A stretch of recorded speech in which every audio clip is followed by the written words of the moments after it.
What's good, everybody? Welcome back to the channel. Appreciate you for clicking on this video. I apologize to those who are subscribed to the channel. I have not uploaded in 10 days now. Last week was extremely busy with the 4th of July weekend and everything, and just getting everybody squared away, getting all my clients taken care of. But we're back with another video. In today's video, I got a Patrick Mahomes burst fade type style haircut that we're gonna do. So hopefully this helps somebody out. Hopefully this is informational. I can pass some knowledge on to y'all. But shout out to Patrick Mahomes securing a $503 million 10-year contract with the Chiefs. That is insane. That's a lot of money. But let's get to the haircut. I'll walk y'all through it. Look, I just flipped the switch.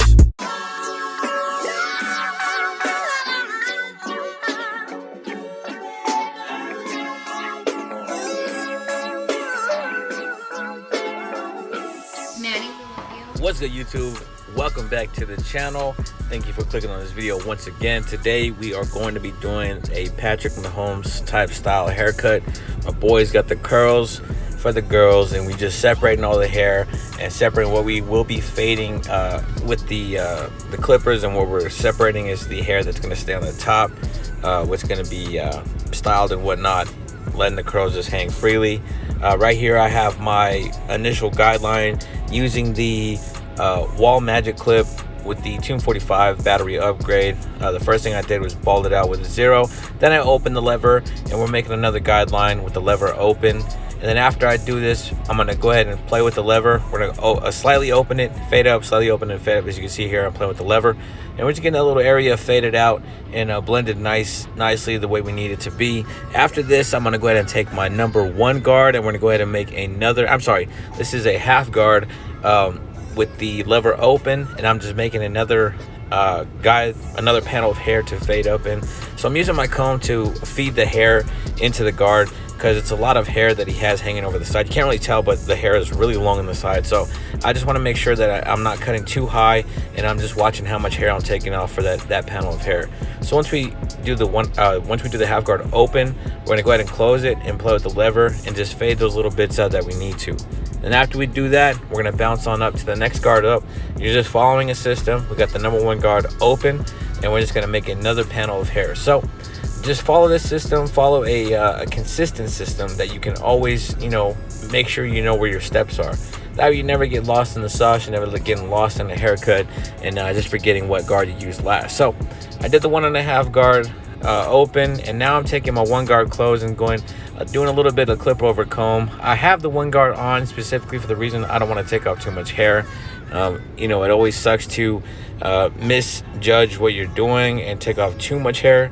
Then you have to raise the fade up higher than you wanted to initially. So I have the 1 guard, like I said, and we're doing a little bit of clip over comb just so we could soften up that area where there's a lot of hair along the ridge, and we want to make sure you're not digging too deep into it, because we want some hair to lay down. We don't want just a 1 guard all the way up the head. We want some gradiency, we want some contrast in the fade. So after I do that, I have my 1.5 guard, and I have the lever open, and I'm flicking out into that area we use with the clipper over comb. So like I said, follow the steps, follow your process, and you're gonna be knocking out blurry fades, I guarantee.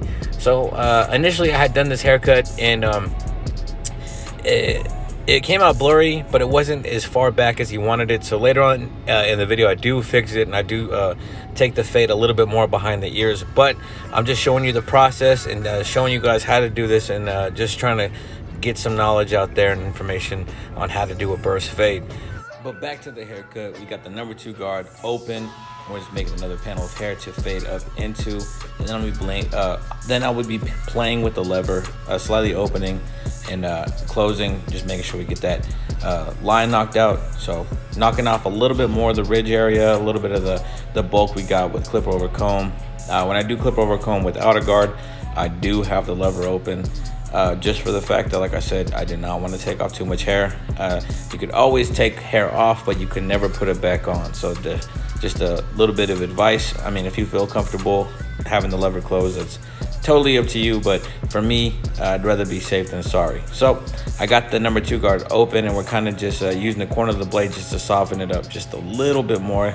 And essentially, when I use the clipper like that, using the corner of the blade, it is basically you're just point cutting with clippers, so to speak. So now we got the back portion of the haircut. We're edging up around the ear, and just making sure everything is crispy, making sure that everything is lined up, symmetrical on both sides. For this tutorial, I will be doing one side, walking you through it, and then the other side I will be time lapsing, just so it's the same steps on both sides. But right here around the ear portion, you want to be very careful. This is a very tender, soft spot on a lot of clients, whether they're elderly, whether they're adults, whether they're children. The skin is very sensitive back there. And I'm just going over what I use the trimmer. I'm going over that work with the shaver and just making sure that it's all balded out. Now for this portion, you can see the C-cup area, so we are going to edge that up and make sure that's nice and crispy as well. So I'm going to go over it with the trimmer first, and then I'm going to go ahead and take I'm going to go over it with a straight blade to make sure that we just got that extra crispiness for him. So as you can see here, we have a very blurry blend. It's coming along together nicely, and for this portion, it's always good to go with the shaver. I know that the straight blade does get your lines sharp and everything, but I feel like, in my opinion, the shaver gets everything bald a lot closer than the actual razor. A lot of people will argue with me about that, but that's what I've noticed when I'm using the shaver myself, as opposed to the straight blade. But right here, you can see I'm using that straight blade just for the hairline to make sure that we get it nice and crispy, because the razor will get your edge ups a lot crispier than a shaver will, and that's undebatable for that one. But as far as the skin and stubble and everything, I feel like the shaver gets stubble out more than the actual razor does. But that'll complete that side of the haircut. I'm just taking out the clips, and then I'm going to go ahead and get to the other side. Like I said, I'm going to time lapse this side and just run through this quickly. Basically, everything you did to the right side, you're going to do to the left side, and just make sure that you maintain symmetry. Like I always say, I have heard clients upon clients complain about previous barbers just because their haircut was, higher on one side, or the fade was higher on one side than the other, or the edge up is pushed back on this side, or it's not the same as the left side, and the complaints go on and on and on. So if you want to be consistent and you want to have people consistently sit in your chair, you want people to rebook you over and over again, stay consistent. That is the key to keeping people in your chair. Keeping the same clients in your chair is consistency. The moment that you divert from that consistency, clients will find a new barber. But it's you can't please everybody. Just do your best, stay as consistent as you can, and you'll be successful. So right here, we're getting this side of the taper done fairly quickly with the time lapse. But as you can see here, we're just getting the back portion of this haircut edged up, and just making sure that everything's nice and crispy on the back end. We'll be cleaning up the taper a little bit more and making sure that we get everything detailed as much as we possibly can. Also, we got we're gonna take care of that C-cup portion of the edge up. Make sure it's nice and straight, nice and precise. That is the goal when doing your edge ups, and that'll pretty much do it for that left side. And after this, we're gonna go ahead and get on to the next portion of the haircut, which is gonna be the back edge up portion. And he requested that I round the back, so I'm making sure that I round it off, and not too circular. You still want some type of a square shape to it, because it is a birth fade, a mohawk, and it's all coming down to the back. So right here I have a nice round shape to it, keeping it super crispy and just consistent with the rest of the haircut. You want the entire haircut to flow together. So right here I'm saturating the hair because I will be doing a little bit of trim off the top. So what I'm going to be doing is going to be making a graduated guideline, or I'm sorry, a traveling guideline from the back to the front. So I'm taking just hair from the center and just trimming from back to front, and then I will be doing it to the left side and to the right side. So when I do this, I'm taking a little bit of hair from the middle, pulling it to the left, and seeing what needs to be trimmed off, and then doing that to the right side as well. Now, after I use this traveling guideline, I will turn my client and cut his hair from the front to the back, and I'll be cross-checking and making sure we get any bit of hair that's still hanging out trimmed off for him. So once we get all this shear work done, he does ask me to fade the haircut a little bit more behind the ear, so I do take care of that. I'm not too sure if it's right here or in a little bit. I think it's right after I get the hair. So what I'm doing with the blow dryer is just making sure that we get all the curls to stand up to the top, and just to stay positioned up on the top and not to be falling over the haircut. So that way you can see the fade and see the blend.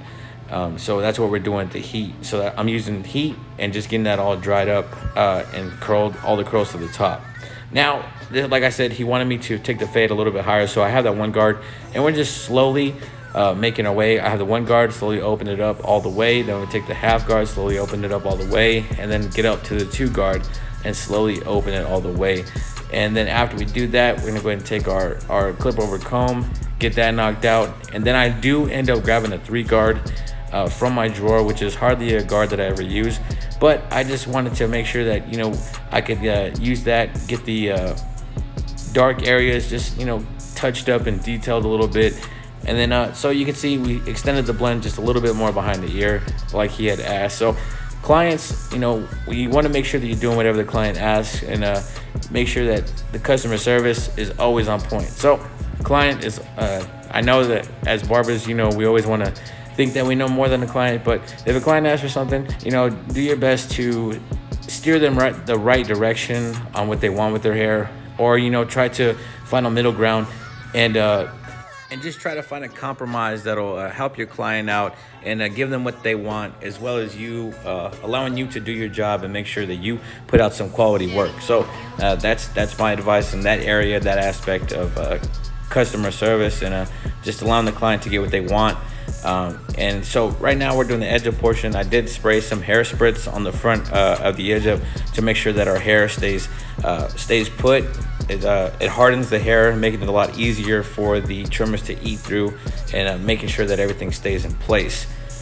So right here, you just want to make sure that you're going. The way I do my edges is I make a portion in the middle, a guideline in the middle, and then I go from that center portion to the outside, and then from the outside to the inside towards the initial guideline I had made in the middle. That way, you know, we have some consistency on how we're doing the edge up.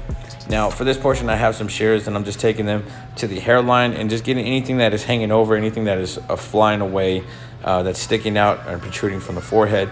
That way, you know, we have a nice clean edge up. And then after that, I'm gonna go ahead and take my 245 triple cartridge exposed razor holder and just edge up this portion of the vertical bars, the C cup, and the forehead area of the hairline, and just make sure that everything is nice and sharp, nice and precise, and just tie this haircut all together and get it done. You know, a happy client is going to be a client that sits back in your chair. So that is the goal every time you have somebody that's scheduling a service with you. That should be your main goal every single time. Now, what we did to the right side, like I said, we do to the left side, and just make sure that you're keeping the hair flow, making the hair flow, making the haircut flow, making everything just tie together, and just have a overall good service for your client. But that'll pretty much do it for this video. There's the haircut right there, nice and blurry. Everything ties together. Got the curls standing up in the center. Got everything just flowing together. Edge up is super precise, super crispy. That blend is buttery, just like we want it. Nice and blurry.